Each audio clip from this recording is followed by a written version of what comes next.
Here's a question that's on a lot of people's minds. Does making tax digital actually affect me? Well, for a lot of people watching this, people with a side income from freelancing, from renting out a property, maybe a small business alongside your regular job, the honest answer is probably yes, it does affect you. And for the highest earners in that group, it doesn't start next year, it starts this month, April 2026. Making tax digital for income tax came into force for the first phase of taxpayers on the 6th of April 2026. It's actually the day I'm recording this. And the problem isn't that it's complicated, it's really not actually once you understand it.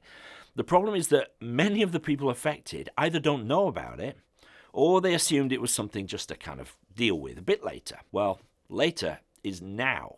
So in this video, I'm going to cut through all of it. Plain English, no jargon, who's affected and when, what you need to do, and crucially, what you should be doing right now if April 2026 is your start date. Hi, and welcome back to the channel. My name is Pete Matthew, and I'm a chartered financial planner based here in the UK. And on this channel, I try and make money and financial planning feel a lot less scary than it can do.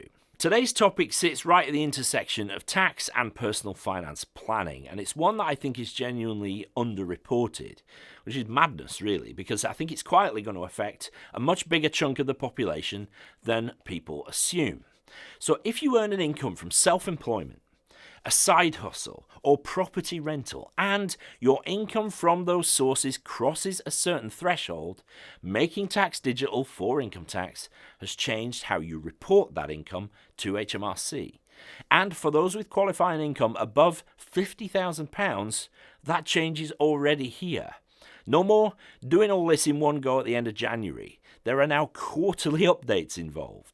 But, and this is important, it really doesn't have to be a nightmare if you get on top of things quickly, and that's exactly what this video is here to help you do. Right, let's start with the basics. Making Tax Digital, or MTD, is HMRC's long-running project to move the UK tax system onto digital records and reporting. You might already be familiar with it through MTD for VAT, which has been in place for VAT-registered businesses for quite a few years now. And MTD for income tax is the next stage of that. And the idea is straightforward enough. Instead of telling HMRC what you earned once a year through a self-assessment return, you're going to be keeping digital records throughout the year and submitting quarterly updates 4 times a year to give HMRC a more current picture of your income. And then there's a final end-of-year declaration to kind of reconcile everything. So who does it affect and when? Well, the first phase is already live from today as I record this, a couple of weeks before the video comes out probably, basically from 6th of April 2026.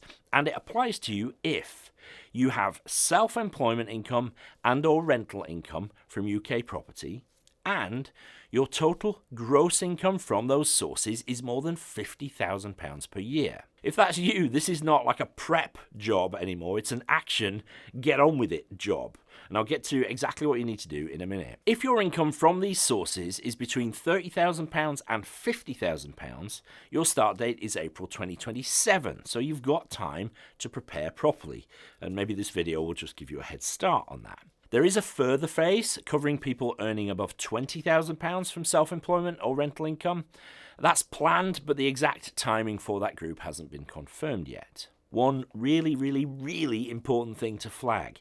These are gross income figures, not profit. So for landlords especially, it's your rental income before all your expenses that counts. It's not your net profit after your mortgage interest and maintenance cost. It's gross income that matters here. Right, so if you're in scope, what does this actually mean for you in practice? Well, there are 2 main changes to how you need to operate. The first is digital record keeping.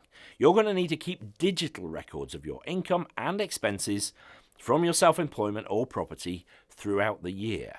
So that doesn't need to mean like a really complicated accounting system, but it does mean no sort of shoebox of receipts that you just sort through in January and hand over to your accountant. The practical way that most people will do this is through compatible software. And HMRC has a list of approved providers, and there are some well-known names on there that are genuinely user-friendly. So apps like QuickBooks, FreeAgent, Xero, and several others have made this all pretty straightforward. And most of them have mobile apps so that you can log your expenses as you go. I'll put a link to the HMRC pages about the software in the description. So if you currently use a spreadsheet, there's going to be bridging software options that can kind of link your spreadsheet to the HMRC system. But if you're setting something up fresh today, honestly, one of the dedicated apps is going to be a better option for you.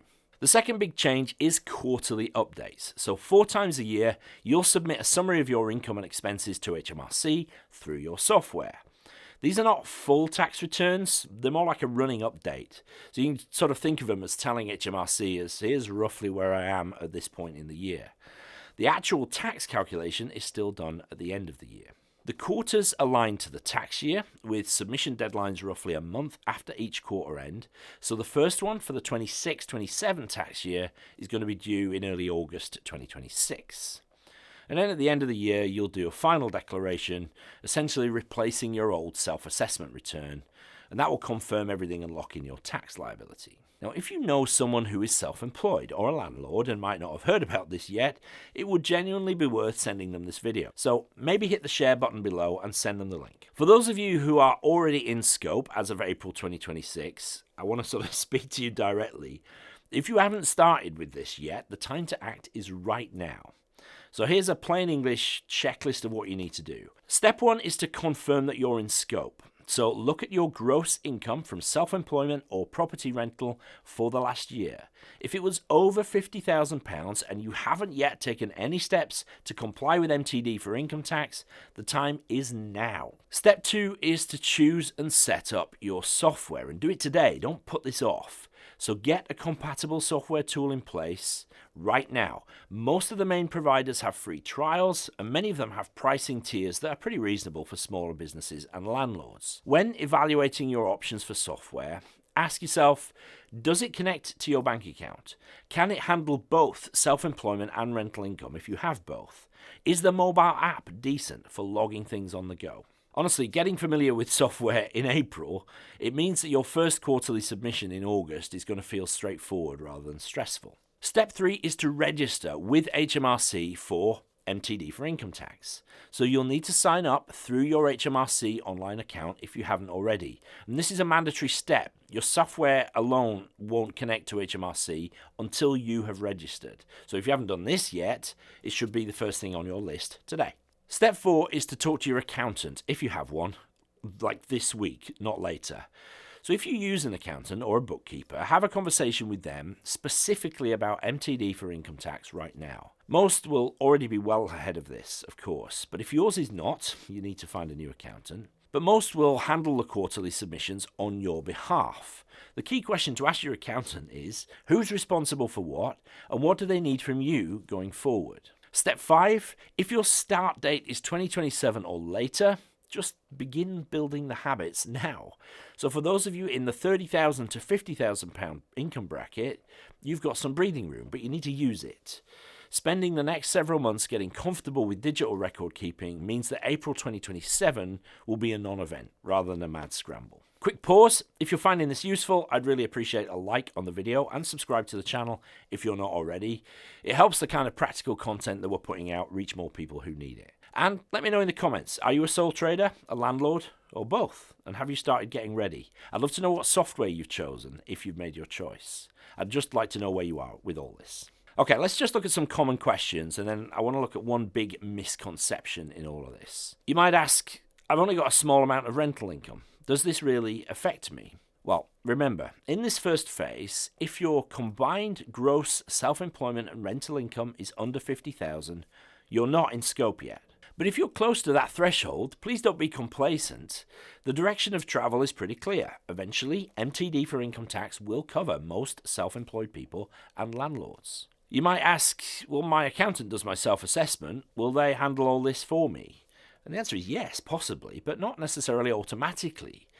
Quarterly submissions are a different workflow to an annual tax return, so you need to have a specific conversation with them about how they're planning to handle it and what they will need from you throughout the year. What happens if I don't comply?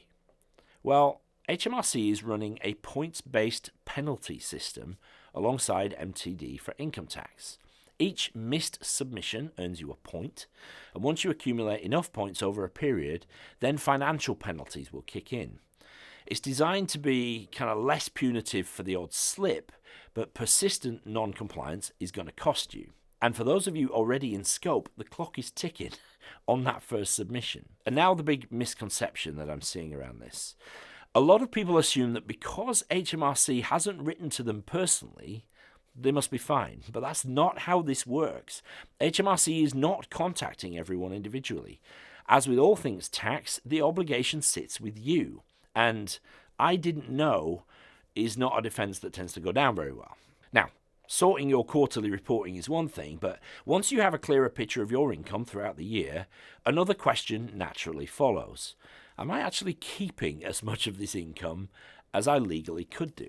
Because once you're tracking your income quarterly, you can start to make genuinely informed decisions about how you structure things tax efficiently. So whether that's making pension contributions, using ISAs effectively, managing your exposure to different tax brackets, these are the kinds of decisions that, done well, can make a meaningful difference to what you actually get to keep and enjoy. And that's exactly the territory that we go into in depth in Meaningful Academy, and particularly in the Build Wealth and Financial Foundations courses. We cover how to build a tax-efficient strategy around your income, your investments, and your long-term goals in a way that's actually practical to apply. So it's not theory, it's a structured, step-by-step approach that you can follow. And if that's where your head is going after watching this, then the link to Meaningful Academy is in the description below. And if you decide it's for you, use the coupon code YouTube for a discount. All right, let's bring it all together.